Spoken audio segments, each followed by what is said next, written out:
Бүгін біз 9 сыныпқа арналған алгебра сабағының кезекті санын бастаймыз. Біз жаңа бөлімді бастаймыз. Мұнда арифметикалық және геометриялық прогрессиялар бөлімін бастаймыз. Оны бастамаш бұрын біз алдын ала тізбек деген ұғыммен танысамыз. Біздің бүгінгі сабағымыздың темасы тізбектер. Тізбек дегеніміз аргумент натурал сандар болатын функция тізбек деп аталады. Мұнда ол жазылған y-тен f от x n натурал сан. N-нің орнына бірден ба 1, 2, 3 тағы сол сияқты шексіз натурал сандарды қойып отырамыз. Сол кезде тізбек пайда болады. Міне тізбектің жалпы мүшесі немесе бұл функция a(n) деп белгілеуге болады. a(n) тең f от n. Енді бұл натурал сандан мән алатын функция болғандықтан n орнына 1-ді қоямыз, f от 1, 2-ді қоямыз, f от 2, тағы сол жақты f от n, және ары қарай кете береді, шексіз кете береді. Міне бұл тізбек деп аталады екен. Ал көбінде тізбекті біз мүшелерімен жалпы мүшесін және a(n) деп айттық, онда a1, a2, a3 тағы сол сияқты a(n) ары қарай кете береді.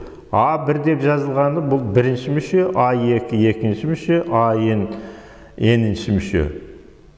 Ал a(n)ші мүше бұл жалпы мүшесі деп аталады екен. Енді мысалдарменен біз қарастырайық. a(n) тең 2n. Бұл жұп сандардың тізбегі. n орнына 1-ді қойсақ 2 пайда болады, 2-ні қойсақ 4 пайда болады, 3-ті қойсақ 6 пайда болады, сол сияқты жалпы мүшесі a(n). Яғни бұл жұп сандардың тізбегі деп аталады. Екінші мысал қарастырайық. a(n) тең 1 бөлінген n плюс 1. Егер біз n орнына 1-ді қойсақ, ол кезде a1 тең 1 бөлінген 2. Яғни 2-ден 1 пайда болды. a2 тең 3-ден 1, a3 тең 4-ден 1 осылай кете береді. Бұл алымы 1-ге тең, бөлімдері 2-ден басталатын натурал сандар болатын бөлшектердің тізбегі пайда болды. Үшінші мысал, жалпы тізбек сонымен бізге жалпы мүшесіменен берілетін болды. Жалпы мүшесі берілсе, біз басқа мүшелерін n орнына мәндер қою арқылы тауып алады екенбіз. Міне біздің үшінші мысалда a(n) тең n квадрат минус 3n тізбегі берілген. n орнына 1-ді қойсақ, a1 тең 1-дің квадраты минус 3 тең минус 2. Бұл тізбектің бірінші мүшесі. Екінші мүшесі 2-нің квадраты минус 3 көбейту 2. Яғни бір 4 минус 6, екінші мүшесі минус 2. Үшінші мүшесі 3-дің квадраты 3 көбейту 3 тең 9 азайтылған 9 тең 0. Үшінші мүшесі 0-ге тең. Төртінші мүшесі 4-тің квадраты минус 3 көбейту 4. 12 минус 3, 4, 12. 4, 4, 16 минус 12 тең 4. Бесінші мүшесі 5-тің квадраты 25, 3, 5, 15 тең 10. Міне осылай кете береді.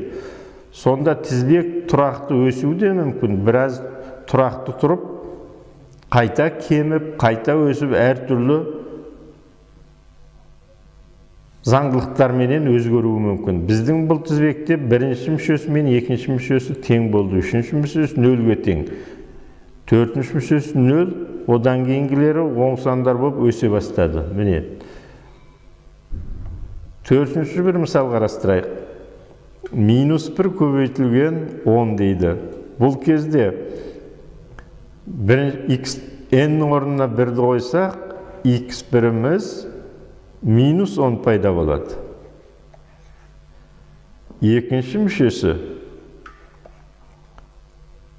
-1'дин так дарежелери минустан, жұп дарежелери плюстан екенин билемиз, 10 чыгады. Üçüncü мүчөсү кайтадан -10. Сонымен бул тизбек -10, 10, -10, 10. Модул жагынан турактуу сандар 10, бирок таң басы кезектесип отурасын. Осындай заңдылык менен пайда болатын тизбек бизге пайда болду. Келесі n тең 5. Бұл дегенimiz барлық мүшесі 5-ке тең деген сөз. Міне 1'ді қоясың да 5, 2'ні қойсаң да 5, 3'ті қойсаң да 5. Сонымен бұл шексіз 5. Мұндай тізбек тұрақты тізбек деп аталады. Тұрақты. Барлық мүшесі тең болатын тізбек тұрақты тізбек деп аталады екен. Алтыншы.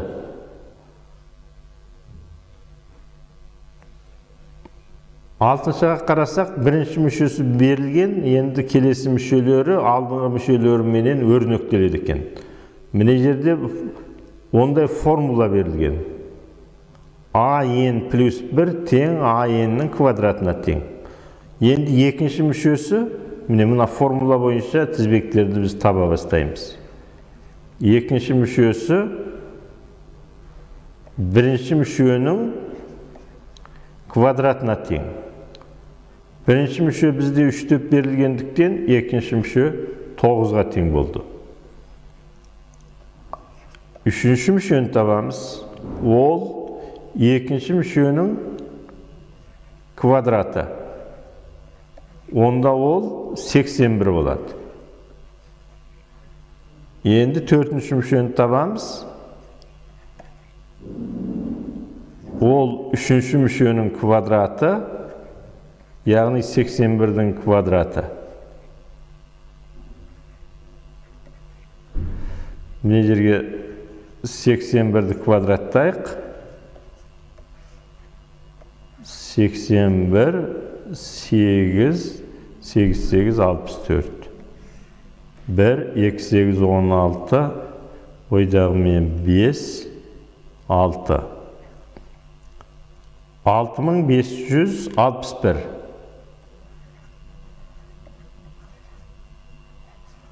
Міне осылай кете береді. Енді бұл өте үлкен сандар шығады.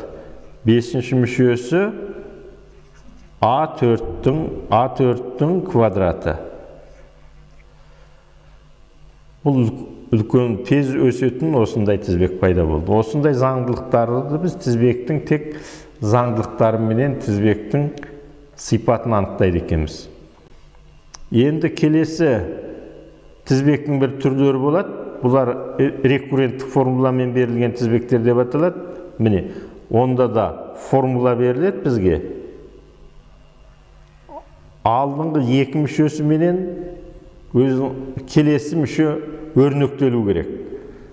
Біздің міне 7-ші мисалда бірінші мүше берілді, одан кейін рекурренттік қатынастың мына рекурренттік қатынаспен формуласы берілді. Олай болса біз бірінші мүше, екінші мүшені табу керек.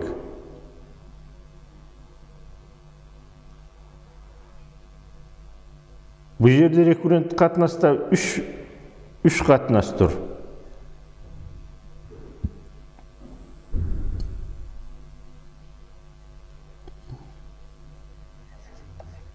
Екінші мүшені тағы бір сан таңдап алайық, екінші мүшеге. Мысалы ол 2 болсын.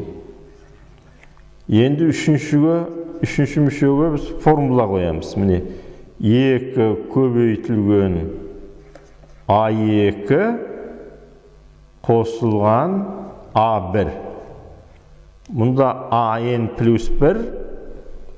АN плюс 1-ші мүшесі 2 көбейтілген АN қосылған АN минус 1-ші мүше. Егер N орнына біз 3-ті қойсақ, АN 2-ні қойсақ, N орнына 2-ні қойсақ, ортаңғы мүшесі 2 болады дағы, ең соңғы мүшесі N минус 1 болады, мынау 3-ші мүше болады. Міне осы кезден бастап біз есептей бастаймыз. А2-нің орнына жаңа 2 деп алдық, 2 көбейту 2 қосылған 1 тең 5. Енді 4-ші мүшесін табайық. 4-ші мүшесі 2 көбейтілген А3 қосылған А4 тең 2 көбейтілген А3-іміз бізде 5 болды. Қосылған мынау 2 болу керек, кешірмеңіздер. А2-міз бізде 2 деп алдық. Онда мынау 12 шығады. Енді А5-шін табайық. 2 көбейтілген А4 қосылған А3. А4 бізде 12, 12-ні 2-мен көбейтеміз 24, А3-іміз 5. 29. А6-сын табайық.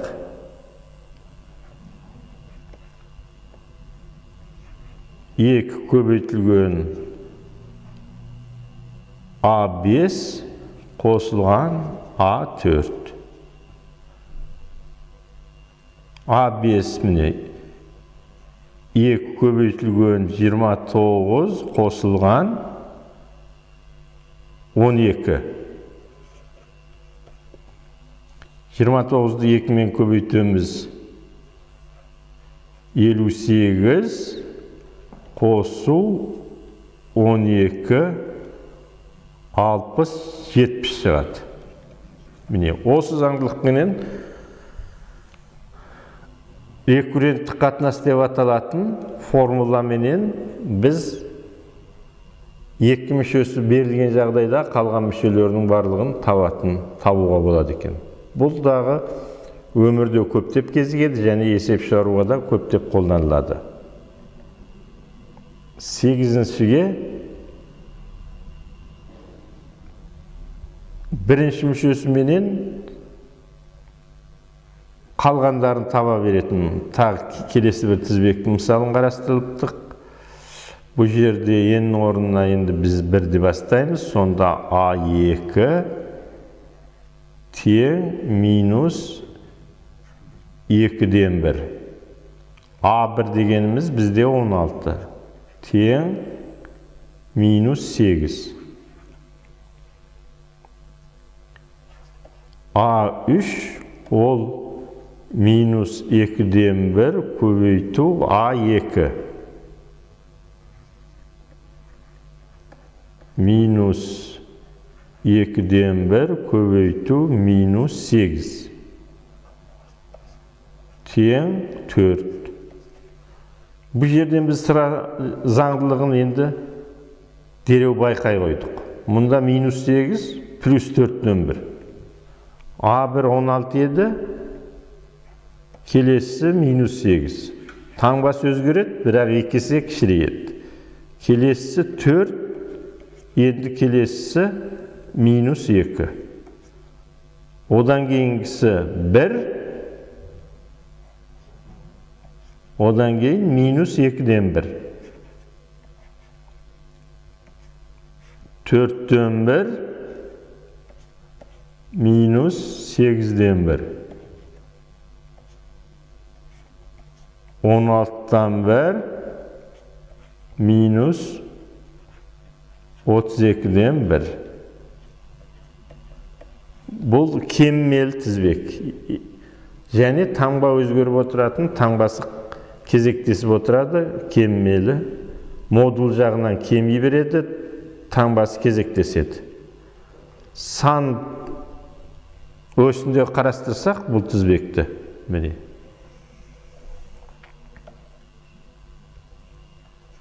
Міне жерде 16 тұрса, 2 есе кішірейіп, минус 8-ге келеді.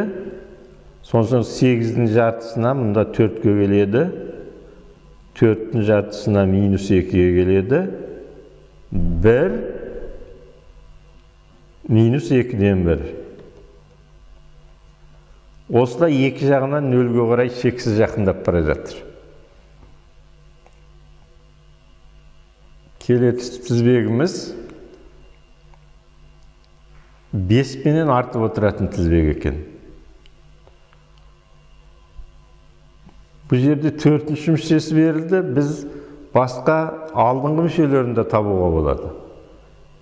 4-ші мүшесі берілді. Так, 5-ші мүшесін табайық алдымен. 5 тең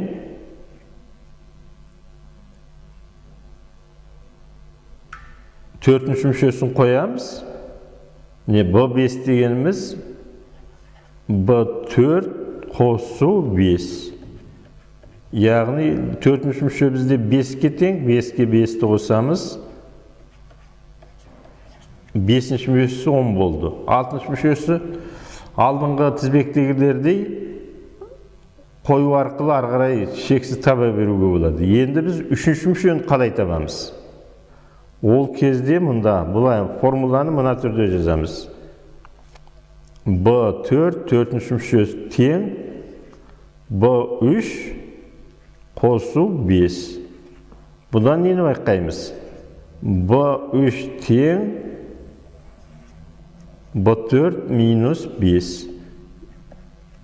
Ол 5-тен 5 азайтасың 0. Сонда мынау әрбір мүшесінен келесі мүшесіне тапқанда сол алдыңғы мүшеге 5-ті қосып отырады деген сөз. Енді ол бізге 4-ші мүше беріліп тұр мұнда. 4-ші мүше 5 болып тұр. Оның артындағы мүшені табу үшін 5-ті қостық 10 болды. Одан кейін 15 болды. 20 болды. Ол кете береді. Енді алдына қарайда жүреміз 0 болады. Минус 5 болады. Мынау 3-ші мүше. Мынау 2-ші мүше. 1-ші мүшеміз минус 10. Бір ортаңғы мүшесі берілген жағдайда басқа мүшелерінде осылай тауып барлық мүшесін анықтап қоюға болады екен. Тізбекке байланысты енді кітаптан өздеріміз есептер шығара алатындай болдық деп түсінеміз. Біздің бүгінгі сабағымыз аяқталды. Educator сайтына келесі кездескенше сау болыңдар.